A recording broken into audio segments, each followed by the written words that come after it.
The centre of Lima appeared to be ablaze on Thursday as fire tore through an old building, while protesters clashed in running battles with riot police amid swirling tear gas and a hail of stones. The march billed as the takeover of Lima began peacefully as convoys of trucks and cars from provincial Peru poured into the capital this week. These protesters have come from across the southern Andes of Peru to the capital Lima in what's been labelled the takeover of Lima. They're demanding the resignation of Dina Boluarte, fresh elections and the closure of Congress. And they say they won't stop marching until their demands are met. Angered by the mounting death toll since unrest erupted last month, they were calling for sweeping change.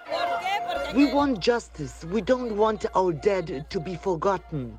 We want that usurper out. She doesn't represent us.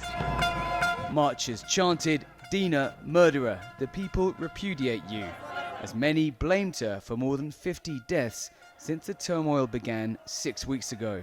This is not a democracy. This is not a democracy anymore. Since the 15th of December, that the government of Dina Boluarte killed, assassinated our people, this is a disaster, this is a mess, and she must leave right now. As the night went on and the march deteriorated into violent clashes, Boluarte made a late-night television address. Eso no es una marcha de protesta pacífica. This was not a peaceful protest. The violent acts that occurred in December and January will not go unpunished.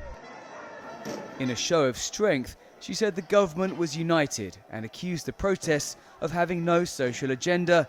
They were instead an attempt to create chaos and seize power.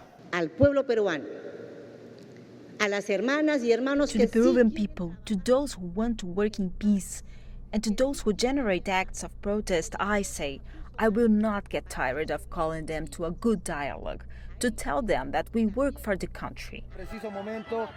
There were reports of more deaths after Thursday's unrest in Lima, and 3 airports were shut down in the country's south.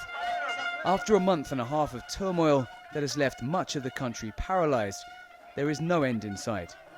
Dan Collyns, CGTN, Lima.